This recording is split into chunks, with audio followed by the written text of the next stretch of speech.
You're listening to the Karmic Mirror podcast, where we explore the wisdom tucked within the layers of the self-help world.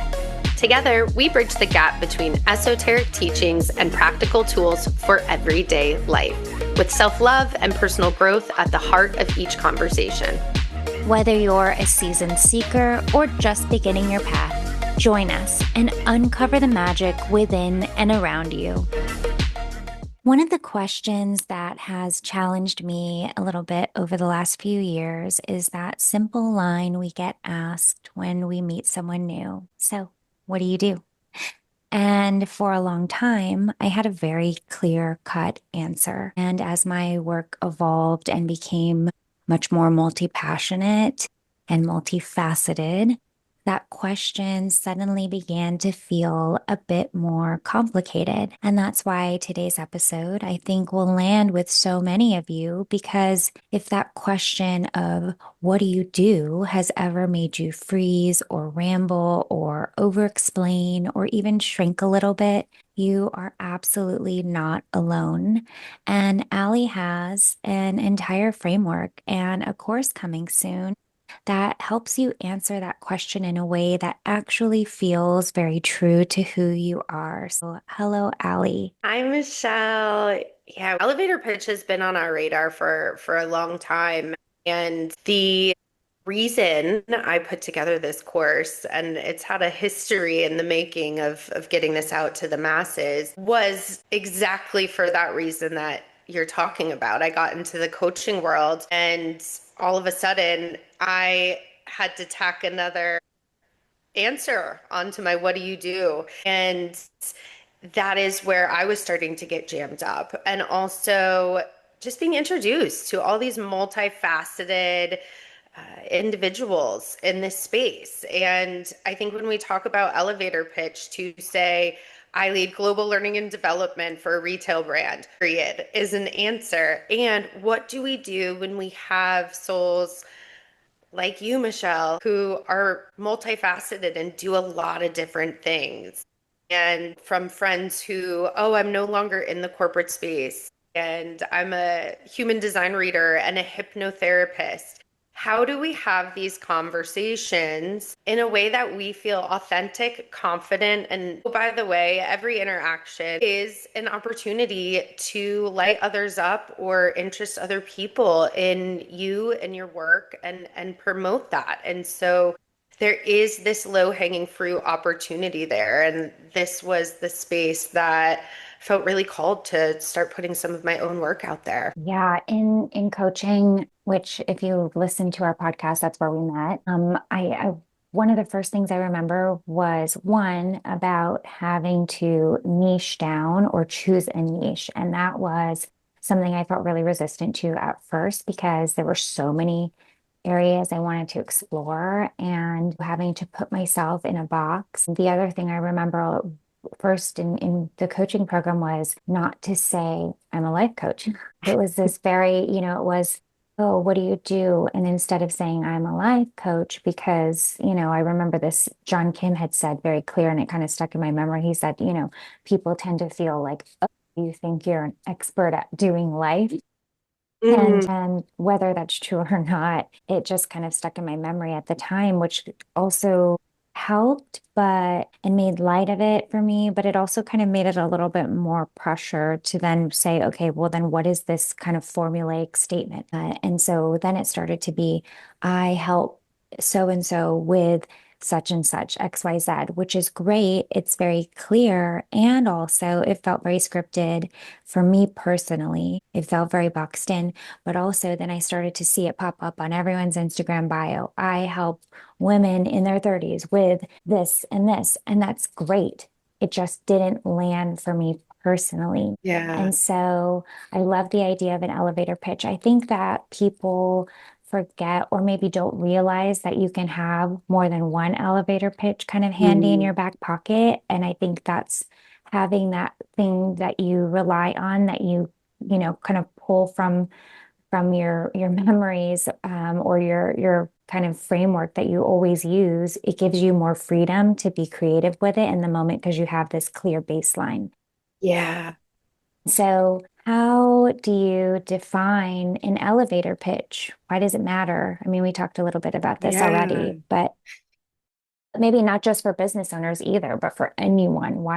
How do you define the elevator pitch? Why does it matter? Yeah, well, circling back to your point is there have often been times where I've given, my little, and that's the thing with elevator pitch. I think is it now gets a bad rap because I'm even about to use the word, like I give my little spiel when people ask me what I do, but to Mhm. you, circling back, Michelle, to what we learned in our program about niches was I've had people say to me, "Oh, so you're a life coach." Hmm.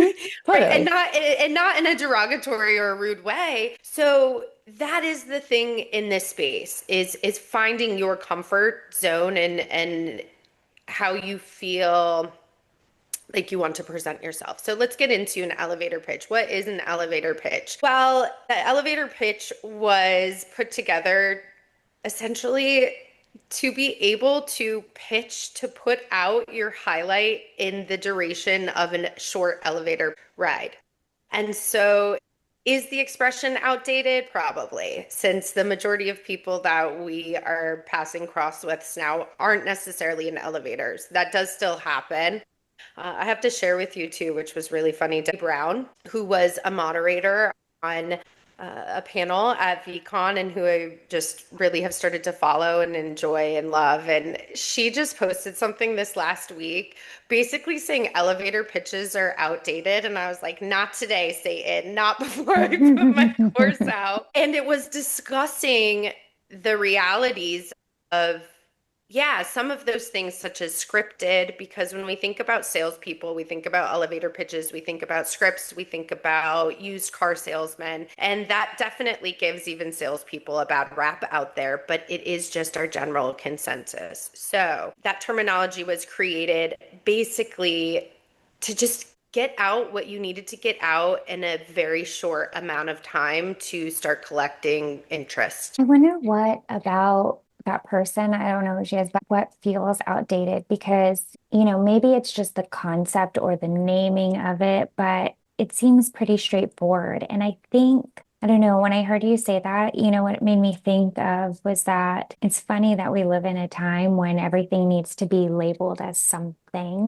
Yet people would get away from the very clear, simple tools that have worked for decades or generations of, and not to jump around too much, but at the end of the day, we're always selling something. And so Mhm. when we think about people who work in sales, I mean, first of all, I don't know a single person that doesn't, especially post-COVID, that doesn't, constantly shop online. And you're just getting the marketing team's elevator pitch for every single product. Whereas, you go and you deal with a person face to face in sales. And, you know, I don't know, maybe it's because I have a background in the sales world and in luxury and retail that um, I really value the benefit of a person who can speak confidently to what they're selling and they're not trying to bottle it up in some mystique of, and I think about the way that the world of wellness has become one big selling and marketing machine.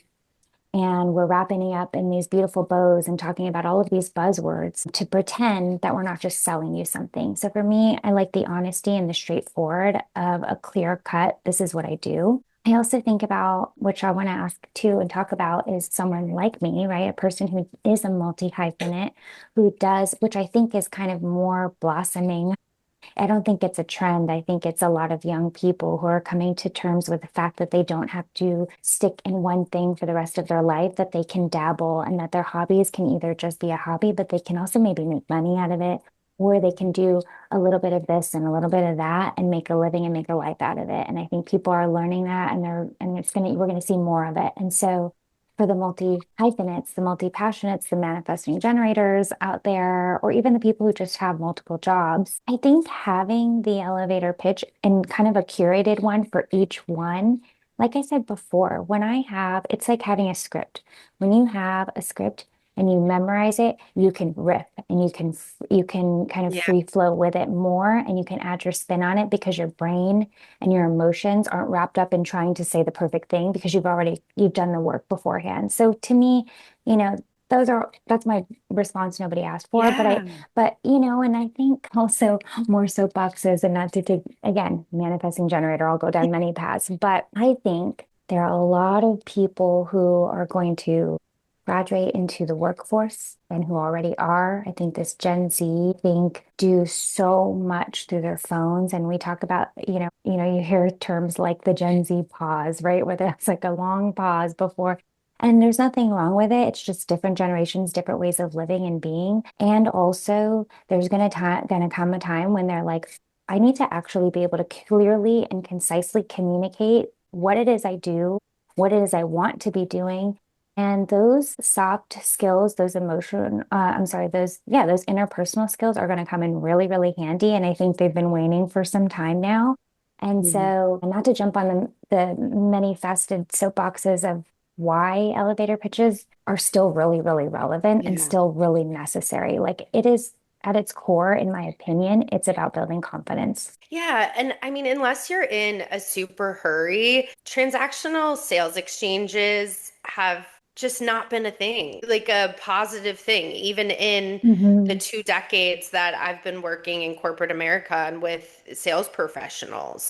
And it's to your point, we're multifaceted. We do more than one thing. And you can even argue if we're in corporate America, we do more than one thing. Hmm. This is about taking the opportunity to think about how you want to present yourself, the things you want to say. Also, thinking about the types of audiences that you might be in Hmm. front of. And this specific program, I've really customed more towards the soulpreneur. So, when you think about a soulpreneur, really that purpose-driven entrepreneur who builds their place from a place of intuition, authenticity, alignment, and their soul's calling. Of course, we all build businesses.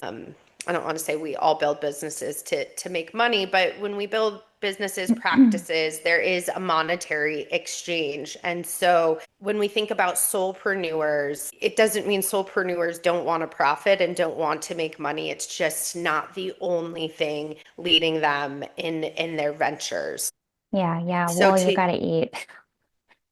You gotta we we all eat. we all got to eat, but Yeah, and soulpreneurs give a lot of themselves in, can in sessions, in groups, or wherever their offerings take place. It's energetic, emotional exchange as well. And so those people, just like anyone else, need to be, need their cup filled on all yeah. levels, material wise too. They need to feel Yeah. stable and safe in their environment. And I just ignored Debbie Brown's post because I think if I were to read more into that, the context was less about elevator pitches being outdated, more about them being outdated because there's so many more nuances that we can hold Mm, on to and grasp and present ourselves as opposed to I'm a fifth grade teacher, right? Which you may be a yeah, fifth grade teacher and that's, you can share what you do, but this is the space where things get a little bit more complex yeah. if that's the right word for it. So, yeah, I think that why the elevator pitch is because if you are a soulpreneur or you're someone that's been in a circumstance or a room where someone's asked you what you did and you've stammered and I've been that way too and thought, gosh, I really missed out on an opportunity in that space. I mean, sky's the limit. And that's the thing with sales and being in the sales industry is this hidden value. And why I'm so Hmm. passionate about preparing in this space, have this conversation with the people on the receiving end of the development programs that I facilitate is that we in our minds can say, oh, the next time someone asks me, I'm going to XYZ.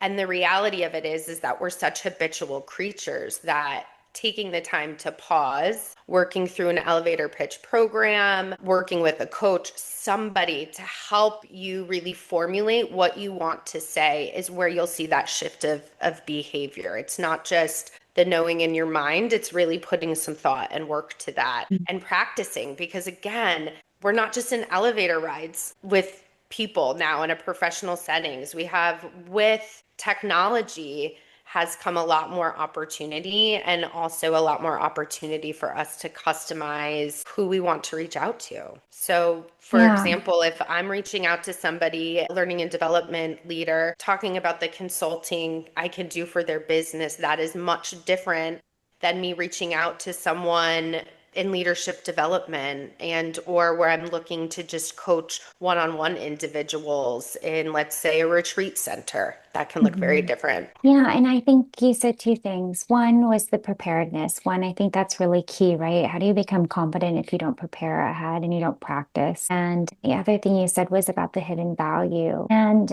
if I just draw the parallel to the coaching world, because it's most recent, sort of, is I think, where was I going with this? Being asked to come up with a statement of what it is I did in the very beginning before I really even had clients was really challenging. I think that's a big ask for most people, and that's the space that a lot of coaches are in. And because we have the internet, and because most of this exists on social media, it's really easy for a lot of people, like all of the people like us that became coaches around the same time, this really blooming industry. There were a lot of people just, this is what I help people with XYZ, and we didn't necessarily have the experience to back it up. And there's nothing wrong with that. That's how you learn. But in truth, I was so resistant to the statement and to niching down because I didn't give myself enough time. And so after a couple years, it's like I got to work with enough people that I saw what I did reflected in the work that was happening already. And so then it's Mhm. so funny because now I can come back around and maybe I don't put this in my bio, but when I'm having conversation with people and, again, multi-faceted. So my elevator pitch is not one and the same. It's curated, like you're saying, to different opportunities, what's in front of me. I'm also a makeup artist. So if I'm talking to someone and it's most relevant to share that I do makeup for weddings, for special events, that makes total sense. If I'm speaking to someone who I think could be a potential coaching client, I do tell them exactly what I do, which is it came with time and like anything, right? The preparedness of working with people, learning exactly on the job what my skills were. Like I had an understanding, but it took practice. And so now, all this time later, it's like, oh yeah, 100%. I help people learn how to trust themselves and how to take actual action in their everyday lives from a place of self-acceptance and trust. That is it. Like that is the hidden value, what I can't say. And I'm a life coach. I'm a this because there's so many different types of life coaches. But for me, no matter what the topic was that we talked about in session, it's always going to come back to self-trust and taking action from a place of trust and acceptance. But so it's really interesting to think about the way that those go hand in hand. Like if I didn't, and we'll backtrack because you had given this course before it was fully formed to Sarah Duncan and I, who Sarah's a past episode guest. She's a hypnotherapist. She's a human design expert. We had an incredible episode with Sarah. And before that, we had met and tell me if I'm wrong, but I think you were So I interviewing for a had role to. and you had to create a course and it was the elevator pitch. And I hadn't done anything like that before. And it was really interesting because, I felt it was awkward and it was clunky to do it. And I am such a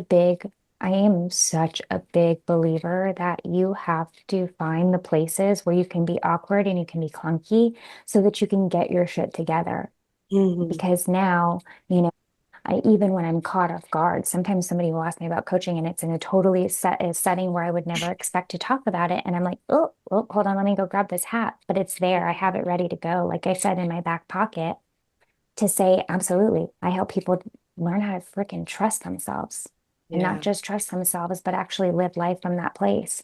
Um, so, anyways, all that to say, a lot of things, but all that to say is that when you do things like get support and learning how to do your elevator pitch or practice it, listen to our conversation and then go home and decide, oh, maybe I want to work on this. It's those moments where you let yourself be really clunky and be really uncomfortable so that you can have this really, strong kind of foundation for what you're going to say. Because in conversation, when I'm at a holiday party or I'm talking to someone new, that I help people do whatever it is or whatever it is that I'm saying in the moment, I can really free flow with it depending on whoever's in front of me because I Yeah. have this baseline.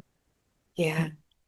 And it's that interest grabber. It's being able to succinctly be able to say that with confidence. And what's the one opportunities always arise. So as you know, I work sporadically at the front desk of a yoga studio. Mm-hmm. And the people coming in are always, when are you teaching a class? Oh, you're not a yoga instructor? There's my elevator pitch. And Yeah. I was so not in the headspace. But when I started to see those things keep coming up, I thought, let's pull back because there's this whole new audience here. How do you want to introduce yourself? What do you want to be known for? And that's not that it can't shift. But to your point, Michelle, yeah, I put together a training for the freelance gig that I now work at and had you all come to be my participants. And this is oftentimes, and it's why I geek out so much about being in this space, is because especially when we're thinking about soft skills and leadership skills, and in this case, it's soft skills and that sales ability and that connection, you learn the foundation. And then there's a piece that you have to just go and do it and make it your own. And Mm-hmm. so by participating in programs, trainings, getting a coach, where you're also benefiting yourself is that you get to feed off of others, you get others' Mm-hmm. suggestions, you get a space where you just get to start saying it. And wow, that felt good. That felt too long. I don't like how I represented myself. Mm-hmm. You get to literally feel it out and continue to work through that. So yeah, really in this course, in the course that you and Sarah went through, the anchors are really aligning your message with your mission, your purpose, whatever Mm-hmm. that is. Really blending that insight to what I was just talking about with that strategic structure, which also feels very my sun and rising, my Virgo rising of really putting everything in that strategic, logical sense, but with that Pisces blending in there of it's not step 1, 2, 3, 4, 5, repeat this verbatim and Mm-hmm. you're good to go. There is this piece where we do have to make it our own, but really then also walking away from this program with a customized pitch for specific circumstances and Mm-hmm. audiences, which is a really, really strong place to start. And then, of course, if you want additional coaching or resources, you can reach out to me. Michelle, you're a coach as well that can help in this space. But yeah, I really found it helpful because the thing as adults that I'm very soapbox here because of my background, but it's that we need to start to cater if we want to grow and we want to learn. We cater to ourselves as learners, and that's where I build things out is to cater towards adult learning principles. So it's also, are we visual learners? Are we audio learners? Are we kinesthetic? Do we just need to get out and do it? And so this program really blends the three of those together and really that self-paced chunks out, which again are those best learning principles for adults. Because to your point, Michelle, when we go back, it's what my elevator pitch looked like 2 years ago when I was putting them together to give Mm-hmm. examples for this course looks much different today Mm-hmm. because to your point, I've become a little bit more clear where I had really solidified that I knew I really wanted to focus on women, but now I've been able to, through your comments, just reflecting back through experience, I'm now able in the coaching space to be more succinct and say, I help women going through large transformations or here who feel an inner calling that life is supposed to look different to them. Mm-hmm. And that niche might change and it might change based on the audience. But those are some things that just really come to mind when we think about just prepping and getting out there, and it can just make all the difference when we're having interaction. Yeah. What what do you think makes an elevator pitch feel authentic versus the scripted or formulaic, even if you are using kind of a framework? What Yeah. feels most authentic? Yeah. Yeah, I think we could all ask ourselves that exact same question. Is Hmm. oftentimes in trainings, that's what we do. Like when you're being sold to, when someone's talking to you, what feels authentic and not scripted to you? And I think that differs for everyone, and I think it depends. Are you emailing? Are you on the phone? Are you in person? I think 9 times out of 10, it's that practice piece. It's really making it your own and understanding that throwing an in there, throwing a pause in there is not going to detract from interest in there. We have a foundation and we have tools within this program. So, right, highlighting benefits, highlighting, what is the impact someone might have working with you or buying your product or, joining your program. And I think just the more natural that can come out with your personality. That's really the switch. Hmm. I don't know. Have you seen a difference? What feels more natural to you versus a transactional of people you've met who share with what they do? Sure. If I'm thinking authentic versus formulaic or scripted, in full honesty, I think it's like it goes back to really selling something. And I think if you believe in what you're selling, it makes a huge difference. It doesn't matter what the hell you're saying. If you believe in it, and that goes back to what I was saying earlier about I had to do it. Hmm.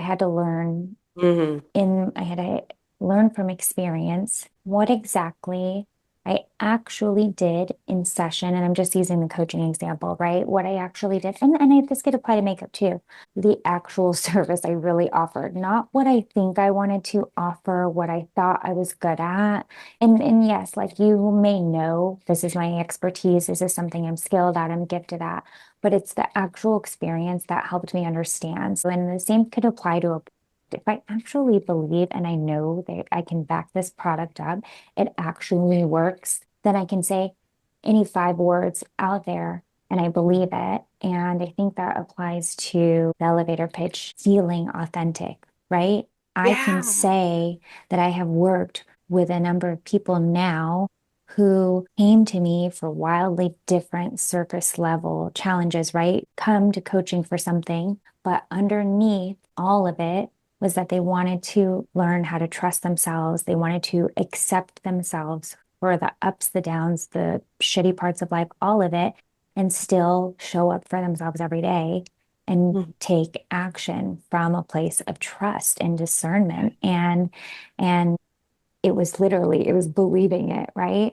And then Mhm. if I were to, think about beauty, it's because I've spent years crafting my particular style and I don't sell you anything other than what I do. And that's natural glam. It is truly natural. It's not where, people have known this, most people, most brides that come to me for makeup are like, I don't want to look like, to Kardashian or whatever, right? That's always a good thing. Yeah. And I'm like, Well, it's that's great because that's not what I do. If you really, really wanted it, I could do it, right? I'm a pretty good makeup artist. And also, I'm selling you exactly my style. This is what I do. My beauty work is truly to make you feel like yourself, but really just glam for your day in comparison to what you're wearing or whatever, right? And so that belief is really key to me, being behind what you're selling, not just this like I came up with a really good sounding elevator pitch, but I don't know if I can actually back it up with my actions. And so I guess, believing in it and having just integrity in intention. And I think that it helps, when you're thinking about the people that you work with. I was thinking about that exact example, Michelle, because that piece of just the specifics around what type of makeup artist and Mhm. services you offer is very unique to you. And that is that hidden value where it seems like okay, maybe obvious, where of course, Allie, you're going to refer people to Michelle who need makeup because Mhm. that's like go to. Not always, because people might be looking for different things, right? And so the hidden value of Michelle, right, really refining what type of makeup artist she is and what Mhm. type of services she's able to, not that she's able to, but that you put out there, that like your gifts, your niche in that world.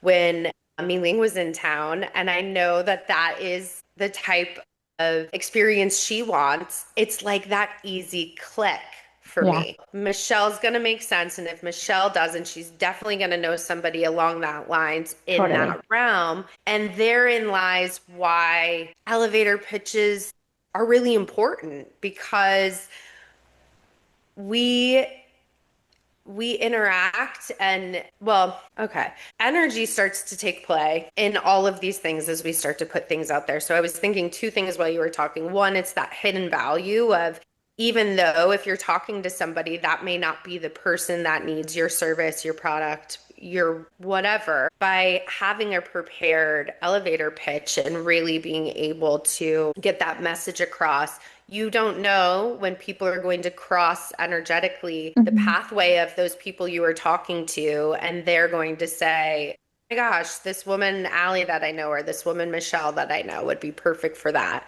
The other thing I totally had open ajna, forgot it. It'll come back to me though. What you were talking about. I forgot. Nope, I forgot. That's okay. We'll come back to it. So I want to talk a little bit more about the manifesting. No, no, no. I'm sorry, not the manifesting generator. I want to talk a little bit more about multi-passionate because I do think that whether you are or are not a manifesting generator, this applies to a lot of people. Yeah. You don't have to be that energy type by any means because I see so many people who do multiple things. Maybe they work in the same field, but they have multiple outlets or and so how do you help someone capture the essence of who they are in one or two sentences without it feeling limiting, right? When you're someone, let's say, who's really resistant to like limiting, and I'm not just talking about myself, but Yeah. I don't want to be put in a box. I don't want to be too labeled. And also, I need to tell people what it is I do because I need to attract a customer base or an audience or Yeah. whatever it is. So, how do In you do 140 that? characters or less in my bio.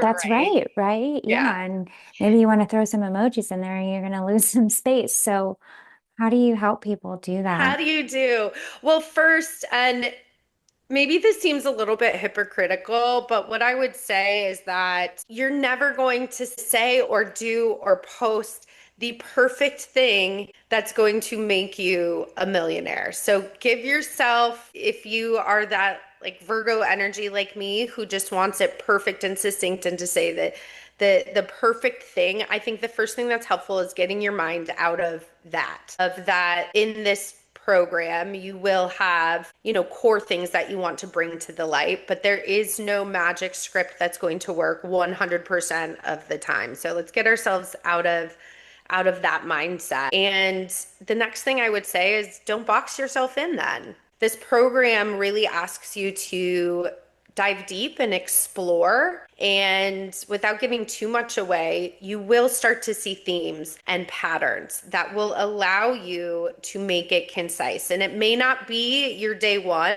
where you put it together, but it will all come together. So it came back to me what I was thinking about earlier is that there's this question in the program when we're starting to think about these things of what do people come to you for?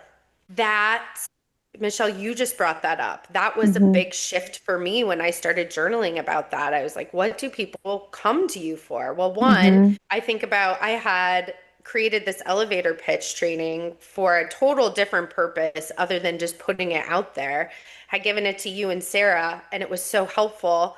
Then another friend from the program wanted me to run through the training with her, and then she had reached out to me again and said somebody else wanted to. And this is now 2+ years later. I'm finally putting it out into the ethos. But another example would be within a couple of weeks, I had all women going through large transformational inner callings of something supposed to look different from within, calling me that because I had already laid the foundation down for putting this work together, I could say, oh, there's the interchange in my elevator pitch. And so, Hmm. what I would say to people who, don't want to be put into a box, just give it a shot, and it doesn't have to stick. It can move, it can be flexible. And in fact, you're going to want to try different things to see how you feel, to see what resonates with you and how people respond. And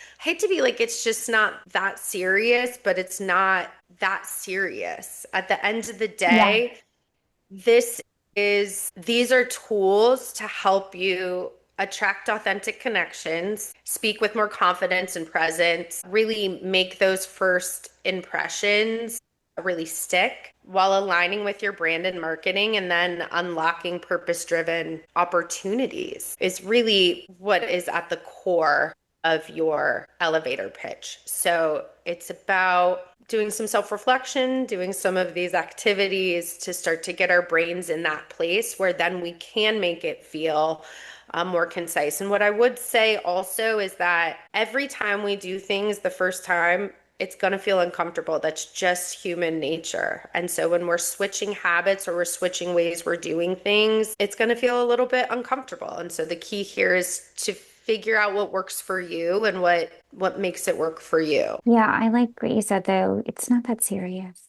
You know what I think is more serious is when you don't practice and then you put yourself in positions time and again where you're like, I don't know what to say, or I do this, right? And then you beat yourself up over it. You know how much time you ruminate and mental energy you give to that Mhm. when the not so serious is preparing for it and practicing different ways until you find the shoe that fits. And so, And I think having a circle too of relying on different people, because yeah, I think that's why totally. you find coaches who can help you with that too, where you find friends where you can, because not everybody's going to say that's amazing or it might not work for them, right? Again, if we go back to that example where when we were being taught about our niches, don't just say life coach. And then, I'll get in rooms and people are like, oh, okay, so basically you're a life coach, right? It's Yeah. just not that serious.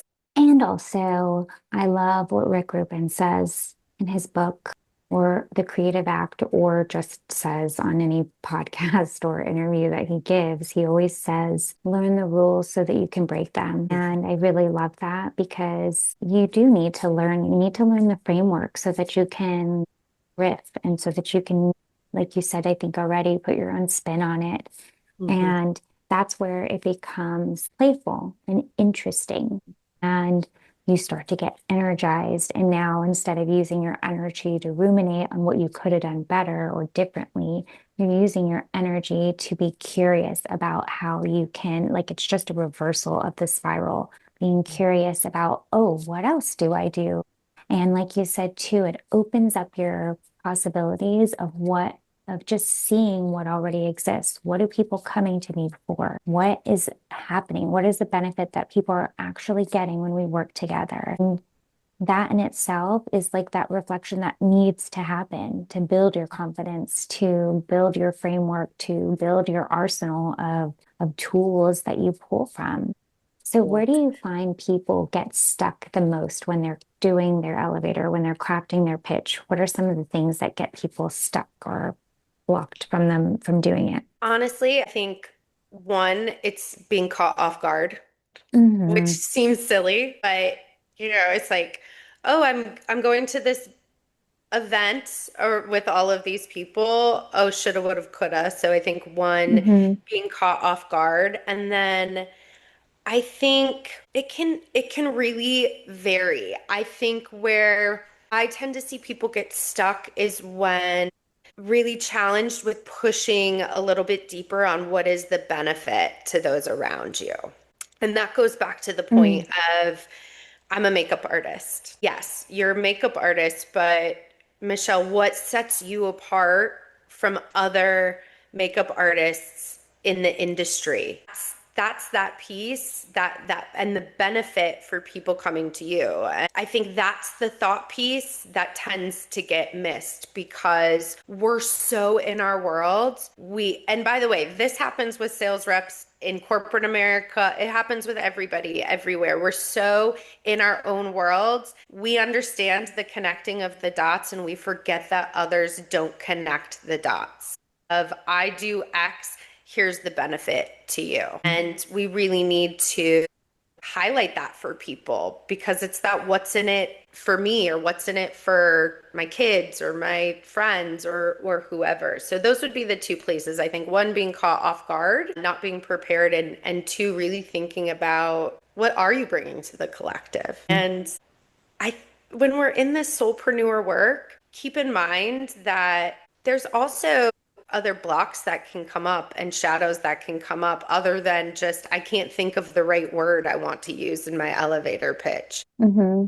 For me, a lot of it was being seen as this person. Mm-hmm. Just how do I identify with this? Am I confident in that? And so that's why, I keep bringing up this coaching mentality as well, because I know people are like, oh, they're an elevator. Why would I need a coach? You will be surprised or not what comes up when you start to put together an elevator pitch of who's your audience? What do you Mm-hmm. provide to the collective? What's the benefit? What's your purpose? A lot of that stuff. And so you could use a coach to help you identify that. You could use a coach to help you get through some of the blocks with that. You could use a coach to just help you practice and real play through some of those things as well. Yeah, absolutely. So what I'm hearing is the elevator pitch, while it may initially feel like this surface level tool that we use, and it very much is because it is kind of a gateway, it's a key to unlock opportunities, but it also, if you're doing it in a really authentic, true to you way, you're probably going to unturn some stones that are a little bit tender, a little bit vulnerable. They're going to touch on your shadow, maybe. They're going to touch on the things that we may carry stories around, we may carry shame around. And when you do it with support, with the right guide or coach, whatever you want to use, but someone whose expertise is really there to hold the space for you to explore and turn over those stones, you're going to get to a really, really polished and very true, genuine um, elevator pitch Yeah. and understanding of what it is you do, who you help, what they get out of it. So if someone listening has no clue how to describe what it is they do, what's their starting point? If they don't know how to They're describe like, what they I don't know do. what the hell. You know, I know that I'm here to help, certain people, or I know that I have this gift, or I've been, I took all these programs and now I'm confused, or whatever it is, right? They have no idea. Where do they start? Yeah, I would say one, I'm always a big fan of looking inward. So I would close your eyes, breathe, and say, where do I start? What's next? If you're asking for my opinion, I think my course you could start with getting interested in. I think if you felt called to listen, if any of this resonates with you, here's what I would say. I would say, take a deep breath. What does that look like for you? And you have a lot of resources out there that you can utilize. My course being one of those, friends and family and other resources within your circle being another area you can go down the World Wide Web, right? So many places out there that you can start, but with all of these, I think the big thing is blocking out time and finding time to just process and do that work and that self-discovery work. You'll need that regardless moving forward. My course just puts structure around it, gives you step-by-step tools to be able to work through it. Did that Okay, answer your so question? yeah, I think Did. so. And everyone's gonna, again, you really, we have the answers. I think, like you said, when you give yourself a beat to just listen, and it sounds so cheesy, but that's the truth of it, right? We spend a lot of time looking outwards, trying to find all the things that will give us the answers, but we know exactly what it is. If you get quiet with yourself and that voice is like, I need help, you need help. Just Mhm. go find a person who does this, right? Like Allie, go look. And so I want to talk a little bit about the course itself. You talked about some of the steps that we take, which obviously I did an early version of this, gosh, 2 years ago now. And you had some very clear steps that helped outline the framework of what it is I do and how I help people, what are the benefits and all of those real tangible aspects of it. But what else have we not covered in terms of the course, what people might expect or questions? What has elevated in 2 years with this online program is really taking that pause time to reflect. There's additional activities in their journaling prompts to get you to start thinking and that process.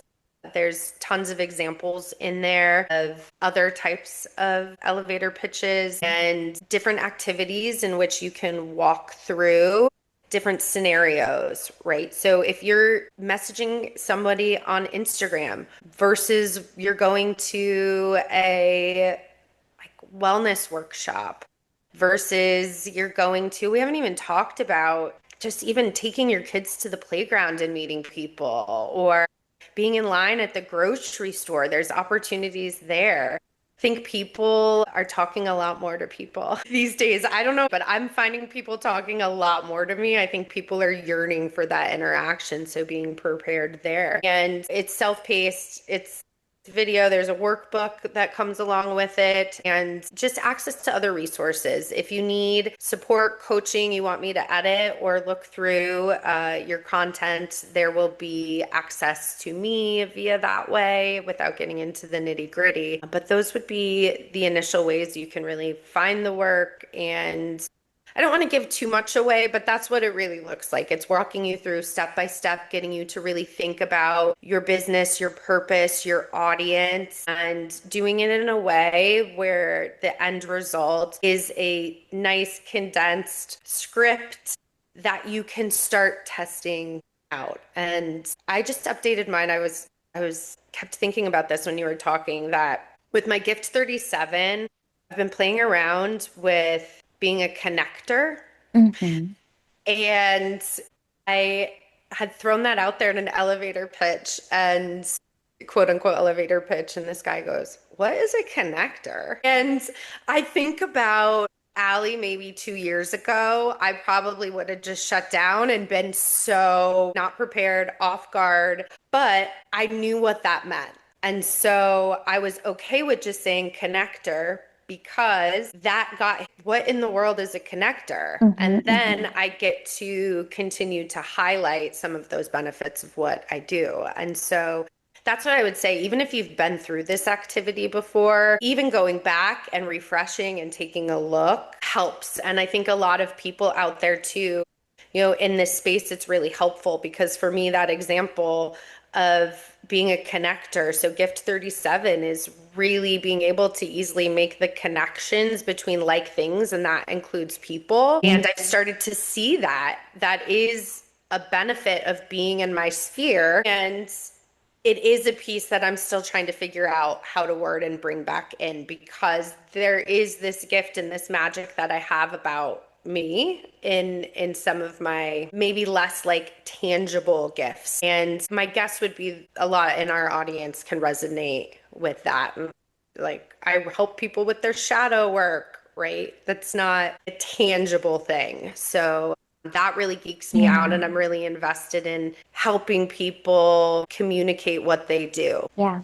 You know what you made me think of too is I think in the corporate world or in any type of company or organization that you work for, if they provide any type of training or development, right? Which hopefully most places do, but I probably guess most places are lacking. But at least from my experience in the past, is you can always draw parallels, even when you've gone through, let's say, people that you work with, right, who go through life transitions. Oftentimes, your career is wrapped up in that. And I'm someone who's gone through a lot of transition in my career, in my life in general. And there's always parallels you can draw from past work experience. And when you do the due diligence of preparing yourself, doing the work of crafting an elevator pitch, understanding how you do what you do, how people benefit, all of the kind of nooks and crannies of crafting a really succinct statement or multiple, if that's your gig, you start to go deeper and you realize it's again, it goes back to building confidence because you're not only putting it into practice, which is key for building confidence, but you're reflecting on your strengths and you're going back deeper. And so, what made me think of this parallel is what you were saying about connecting people, right? This is your gift 37, right? And when I think about past me in managing teams, one of my skills was being able to really, really spot talent and potential and people positioning, right? That's the corporate or the structural term, right? If you go to your good old FYI handbook, which, not everybody has, but I happen to have one. Yeah. People positioning was one of my key skills, and it's still, and I carry that with me because it means that when I'm working in coaching with someone, I can spot right away when they're talking, I can be able to quickly identify, oh, I can understand where this person is really skilled and what areas are going to Mm, really benefit. And the more of that preparedness, more of that work that you do to craft the statement, you uncover all of these past skills and gifts that you forgot about, yeah.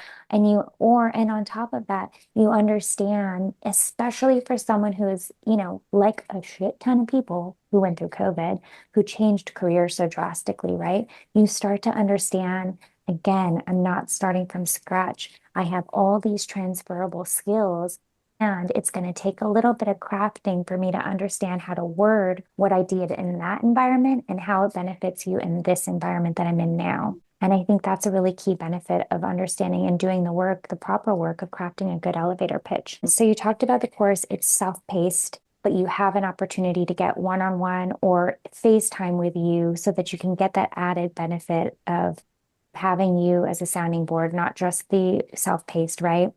Yeah. And with it comes the self-reflection, the crafting of it through the workbook, and the journal prompts, and really walking you through so that at the end of this, you can come out with a really confident statement, or maybe like me, more than one, or a Mhm. framework that can help you in multiple facets of what you do. So, is Yeah. there anything that you're particularly super excited about that's inside the course that you want to shout out before we close our conversation? I don't know if it's necessarily in the course. I think I just get really excited about people having confidence around the language and what Hmm. they're doing. Feel really called to the soulpreneur space. Yeah, And yeah, I just really geek out about it really feels like that Virgo rising Pisces sun really coming yeah. together in a good mix. And I think that feels really exciting. And I think you had asked earlier too about places to that people miss or have a hard time with. And I think I'd be remiss if I just also, because to your point with having a couple different elevator pitches, this thought came to mind as well, is that it's that piece of, are we asking them for things at the end? And I think that that's the advantage of this program, maybe different from a traditional elevator pitch program, is the thought process of thinking about the different types of environments, right? Because when you're at the playground, maybe it is just a conversation, and or do we want to be prepared to follow up? I don't know what that might look like, right? But starting to think about those things too, bringing it all together. Are you going to ask somebody to go grab a cup of coffee? Are you asking them for a Zoom meeting? What are you asking of them? Are you asking them to refer you to people, to bring you clients? That would be the last piece I'd be remiss if I didn't throw in there. Mhm. And again, that is the piece you will see in the course, and making that feel really comfortable and being prepared, because that can be that block also, that we get to a point where we're able to explain what we do, but calling in business or asking for momentum can be another place that people get stuck. So I would Mhm. just say get your eyeballs on that as well. And of course, making it authentic. I mean, that's going to really depend on the environment you're going into. Yeah, So when I absolutely. go into like a corporate setting, when I freelance, I'm always prepared to offer my coaching services. That looks different than when I'm going into the yoga studio and Yeah, offering my coaching services. It's very like broad stroke. totally. It reminds me of this concept that when I very first, I was a little baby and I started working in makeup. I think I was like 18 or something.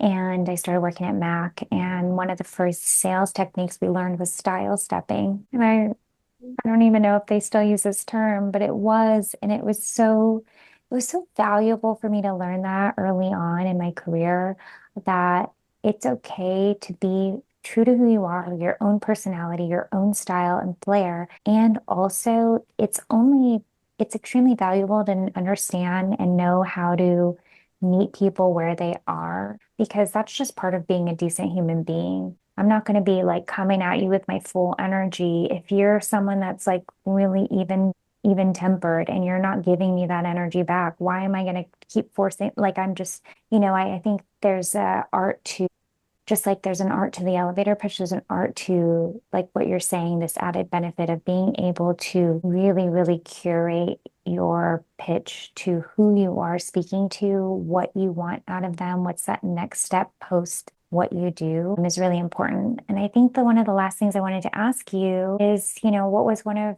or what's one of your biggest personal lessons from teaching this material? I think it's just really allowed me to step out of my comfort zone. I'll say that Mhm. a million times over. I was in sales, and then specifically being in sales training and development, you're forced to get out and do the things and be the example.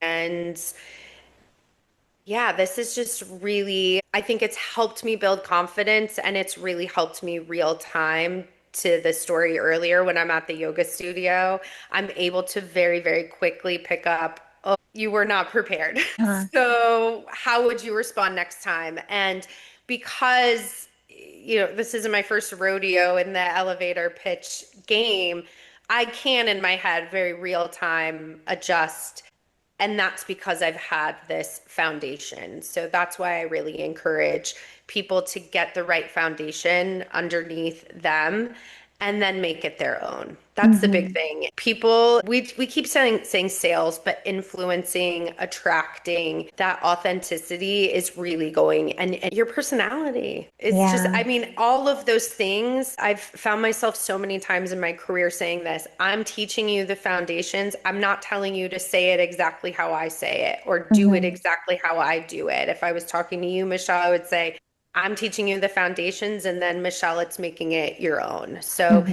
this course is a really good foundation for that. And if you're feeling like you need that 201 that elevation, that customization, the one-on-one coaching, that's where you reach out to me and we can progress that a little bit further and get more nichey, right? That's where you can reach down to all of the nitty-gritty. Yeah, absolutely. Is it out? If you're interested, you can find that on my website, being alliemiller.com.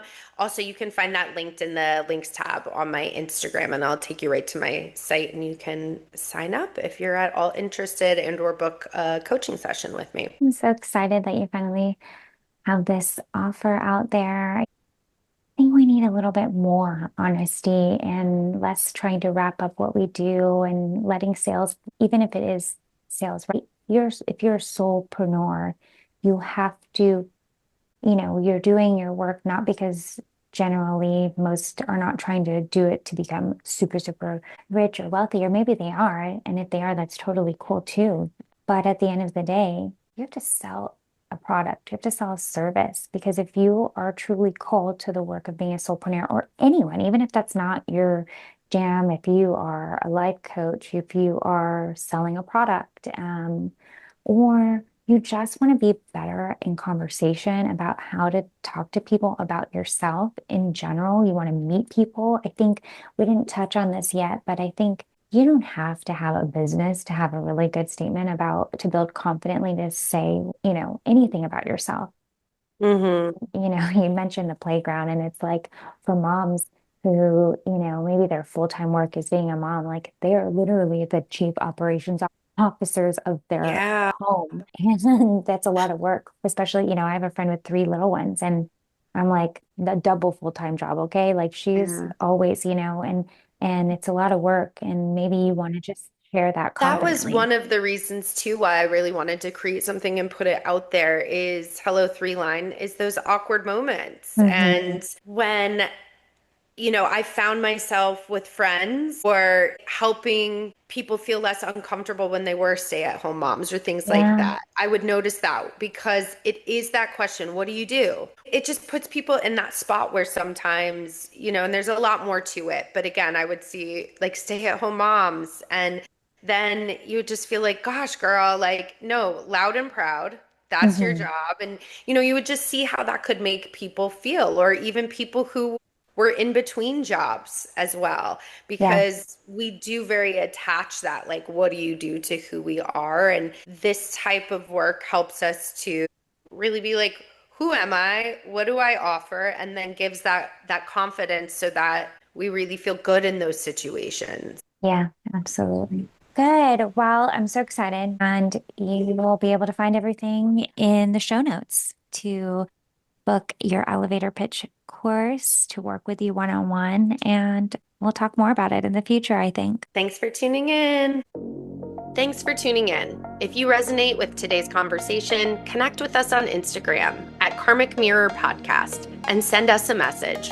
And don't forget to subscribe wherever you listen. And if you're loving Karmic Mirror, we'd appreciate a glowing review or a share with someone who could benefit. As we close, remember, life is not a one-size-fits-all approach. How are you honoring your unique path? Stay curious and always be kind to yourself. Until next time on Karmic Mirror.